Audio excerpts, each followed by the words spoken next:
días. Ánimo. Ya se desacostumbraron.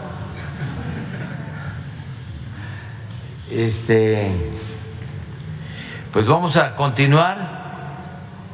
Hoy es martes y corresponde al pulso de la salud. Vamos a informar sobre la situación de la pandemia, las enfermedades respiratorias que se están padeciendo y sobre el plan estructural de fondo para garantizar el derecho de los mexicanos a la salud. Todo lo que se está haciendo para que mejore el servicio de salud pública en centros de salud, en unidades médicas rurales, en hospitales, que se cuente con médicos, especialistas, medicinas, con buenas instalaciones y que todo este servicio sea gratuito, que no haya cajas registradoras en los hospitales, que sea atención médica de calidad y gratuita, como lo establece el artículo 4 de la Constitución. Entonces, vamos a empezar con el doctor Jorge Alcocer. Con su permiso, señor presidente, muy buenos días a todas y todos ustedes. Como ya ha indicado el señor presidente, en el pulso de la salud, hoy 13 de diciembre se presentarán concisamente 2 puntos. El derivado de la pandemia en manos del doctor Hugo López-Gatell, quien nos señalará cuál es el estado que guarda la pandemia al cerrar la semana epidemiológica 49. Y el maestro Zoé Robledo sigue comunicando en el plan de salud del IMSS Bienestar cómo van los avances generales y la inversión en Nayarit, Tlaxcala, Colima, Baja Sur, Sinaloa, Sonora y Campeche. Es cuanto.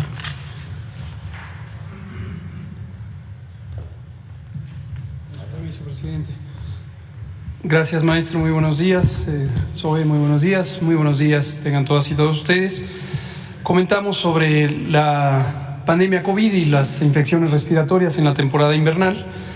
Como hemos informado ya desde hace un par de semanas o 3, tenemos un incremento de casos. Estos casos o contagios de COVID-19 atienden a la misma lógica de las infecciones respiratorias, que todas las temporadas de frío, de invierno, otoño-invierno, en todo el mundo y desde hace centenas o milenios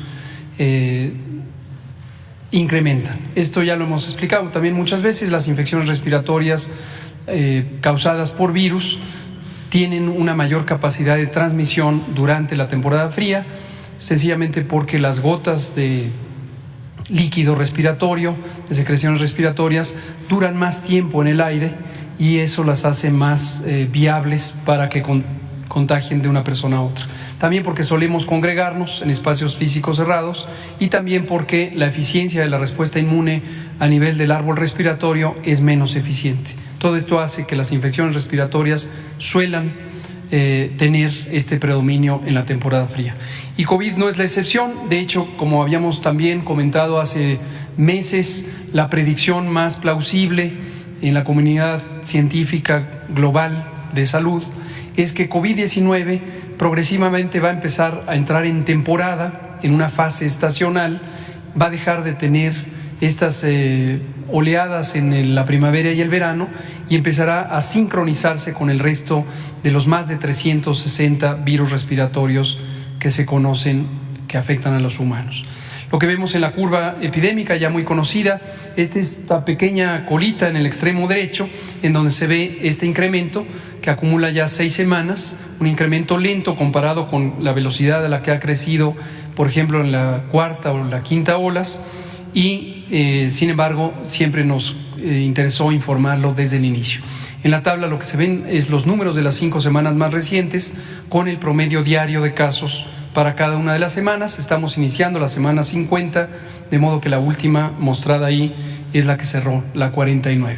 Afortunadamente, la hospitalización no incrementa en la misma velocidad, subió un punto porcentual la ocupación de camas generales destinadas a la infección respiratoria que requiere hospitalización, está en 4%, y en cambio las camas con ventilador, que son para las personas críticamente enfermas, se mantienen estables en 2%.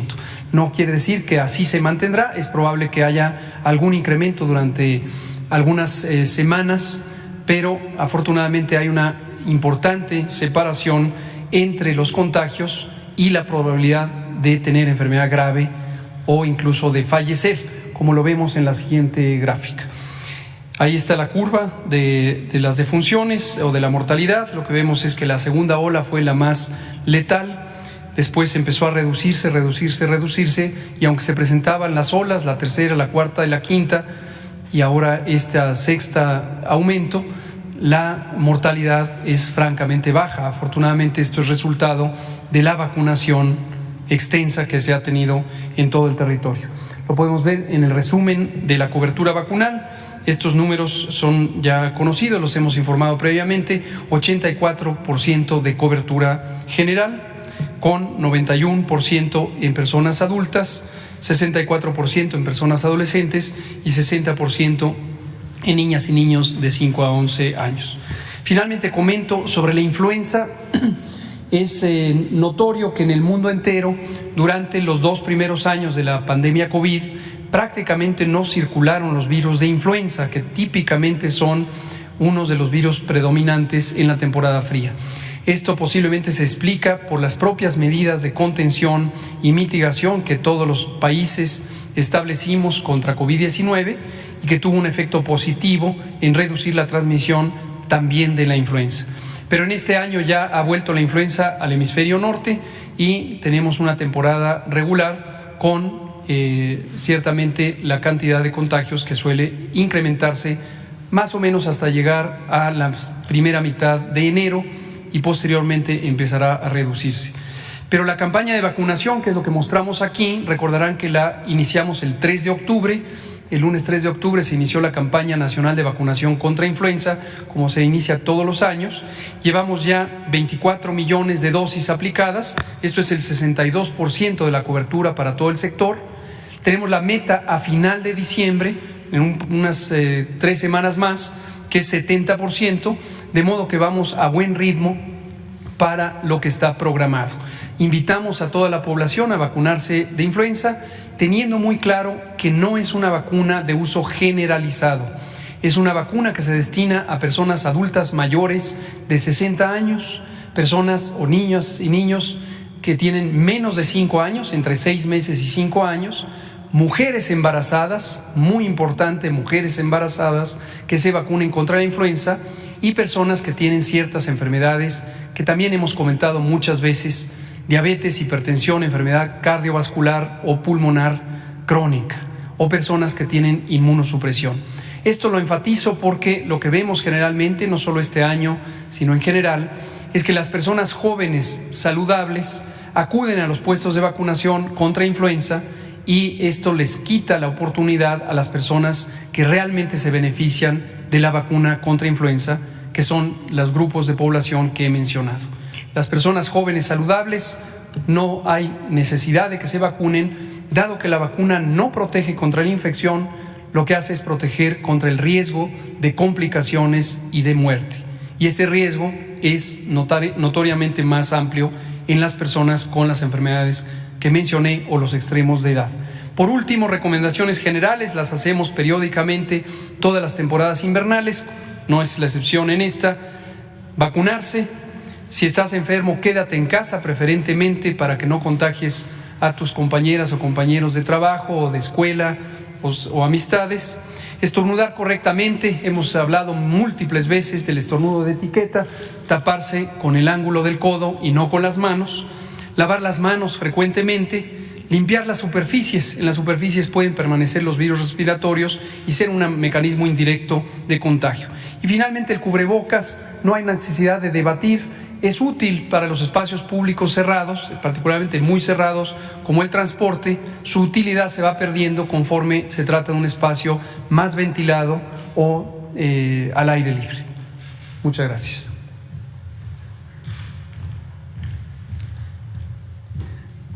Muchas gracias. Muy buenos días. Con su permiso, señor presidente, doctores Alcocer, doctor López-Gatell, muy buenos días a todas y a todos. Como lo hemos estado haciendo, reportamos sobre los avances generales y también de la inversión que se ha hecho en los estados en donde se implementa el programa IMSS Bienestar, en acciones de equipamiento, de infraestructura, de abastecimiento de insumos, particularmente de medicamentos, también de material de curación y de contratación de personal. El primer estado es Nayarit, en donde ya estamos operando 13 hospitales, 4 UNEMES, 292 unidades de primer nivel, centros de salud. Contamos en Nayarit con 1,079 médicos especialistas, lo que equivale al 97% de la cobertura en todos los turnos y en las especialidades que tenemos en ese estado, y 1,542 compañeras y compañeros de personal de enfermería, con lo que se cuenta un 98% de cobertura. El abasto está ya al 99%, llegó hasta en 78% cuando tomamos ese estado, estamos ya en 99%, y la inversión total para el 2022 para Nayarit de este programa es de 936 millones de pesos, de los que se han ejercido 97%. El siguiente estado es Tlaxcala, en donde estamos operando en 10 hospitales, una UNEME, son unidades de especialidad médica, salas de hemodiálisis, centros oftalmológicos, 181 unidades de primer nivel. La cobertura de médicos especialistas es de 1,154 médicos especialistas y generales, con lo que cubrimos el 91% de la necesidad en este estado, y 1,350 compañeras y compañeros de enfermería, con lo que se cubre un 92% de la necesidad en todos los turnos. El abasto está al 96% en recetas surtidas, y la inversión del programa en el estado de Tlaxcala es de 520 millones de pesos, de los que se han ejercido ya 92%. En el caso de Colima, que es nuestra tercera entidad, operamos en 5 hospitales, una UNEME y 118 unidades de salud. Se cuenta con 641 médicos especialistas y generales, que equivalen al 82% de la cobertura. Y en personal de enfermería tenemos a 919 compañeras y compañeros trabajando en estas unidades de atención a personas sin seguridad social, con lo que alcanzamos un 88% de la cobertura. El abasto en Tlaxcala está al 97% de las recetas surtidas, y la inversión en este estado para 2022 es de 403 millones de pesos, de los que ya se han ejercido el 71%. Baja California Sur, operamos 6 hospitales, 3 UNEMES y 58 unidades de salud de primer nivel. Se registra un 76% de cobertura de médicos especialistas y 60% de médicos generales y personal de enfermería. Aquí ya concluimos con la capacitación tanto en las unidades de primer nivel como en los hospitales, y el abasto alcanzó ya un 99% de surtimiento de recetas. El presupuesto para 2022 para Baja California Sur es de 310 millones de pesos, de los que se han ejercido ya 94%.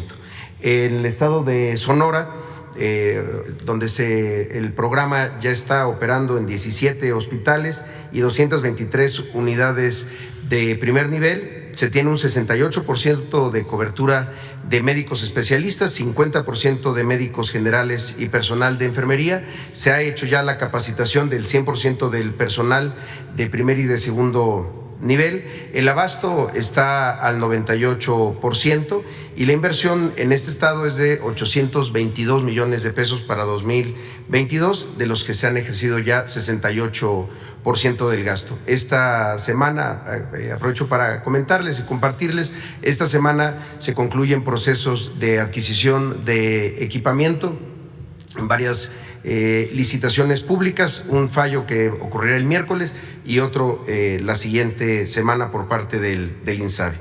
En el caso de Sinaloa, tenemos una operación ya de 23 hospitales, 6 UNEMES, 340 unidades de primer nivel. Se tiene un 53% de cobertura de médicos especialistas, 43% de cobertura de categorías de médicos generales y personal de enfermería. Ya se capacitó también a todo el personal de primer y segundo nivel de atención. El abasto alcanzó un 96%. La inversión para Sinaloa para 2022 es de 692 millones de pesos. De los cuales se ha ejercido un 87% ya de este gasto. Y finalmente el estado de Campeche, donde se está operando, se cuenta ya con 11 hospitales, 133 unidades de primer nivel, se tiene un 50% de cobertura de médicos especialistas, 53% de personal de medicina general y personal de enfermería. Se ha hecho ya la totalidad de la capacitación en los hospitales y estamos con un 9% de avance en la capacitación de las unidades de primer nivel, de las 133 unidades de primer nivel. El abasto pasó de 65% a 88% y el presupuesto destinado para Campeche para 2022 de este programa es de 638 millones de pesos, de los que ya se ejercieron 84% de ese gasto. Es todo por mi cuenta, señor presidente. Muchas gracias. Sí, vamos a los videos que pasan los lunes, pero ayer no hubo actividad. Tren Maya, reporte de avances, 13 de diciembre de 2022. En el tramo 1, en Palenque, Chiapas, avanza la construcción de un paso de fauna elevado con el colado de losa mediante una bomba pluma que distribuye el concreto sobre la parte superior de la estructura. Este paso superior, que mide más de 60 metros de largo y 12 metros de ancho, se cubrirá posteriormente con vegetación de la zona para que la fauna cruce con seguridad y se preserve el ecosistema. En el tramo 1 sigue también el tendido de ductos que dotarán de comunicación, energía y fibra óptica a toda la ruta del Tren Maya. En el tramo 2, en Campeche, continúa la edificación de un viaducto para el cruce del tren sobre el río Champotón. A la altura de las comunidades de Miguel Colorado, Venustiano Carranza y 5 de Febrero, también en Champotón, se realizan canalizaciones para las líneas de comunicación. Y en la comunidad de Pichoyal, avanzan los trabajos de terraplén para la vía férrea.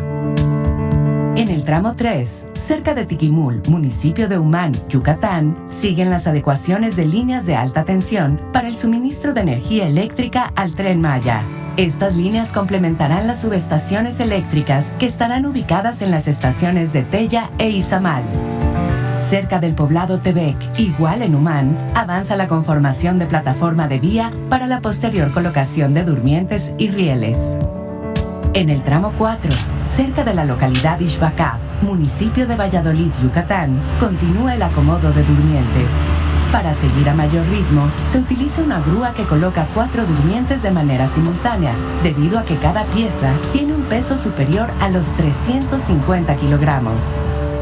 En el tramo 4 también avanza la modernización de la autopista Mérida-Cancún y la construcción de más de 130 obras complementarias como pasos de fauna, pasos vehiculares y obras de drenaje transversal. El Tren Maya avanza. La Comisión Nacional del Agua informa los avances en la construcción del Parque Ecológico Lago de Texcoco. Se mantienen los trabajos para la propagación de vegetación herbácea nativa de la zona del lago de Texcoco. A la fecha han germinado 775,000 piezas producto de la recolección de semillas dentro del polígono. Asimismo, se han realizado trabajos de mejoramiento y cobertura de suelos en más de 12 hectáreas. Como parte de los trabajos de reforestación y construcción de brechas cortafuegos, se han plantado más de 1.250 nopales en diferentes áreas del parque. En el jardín central, se realiza el mantenimiento de 1.250 árboles y el retiro de vegetación invasora. Para el desplante de los pavimentos de la ciclovía, se realiza la conformación de bases, de las cuales se ha compactado un volumen de 4.810 metros cúbicos de tezontle y colado 1.200 metros cúbicos de concreto. También se realizan trabajos de construcción de guarniciones en los bordes de la ciclovía, con un acumulado de 4 kilómetros. Para la cimentación de las gradas y servicios complementarios de equipamiento, se han colado 6.800 metros cúbicos de concreto. Se han construido 10.130 metros cuadrados de firmes y se avanza en la colocación de pavimentos para dichos firmes. También se colaron más de 6.000 metros cúbicos de concreto armado para la fabricación de losas, muros y cerramientos de la superestructura de edificaciones. Se han construido más de 1.800 metros cuadrados de muros perimetrales para las canchas.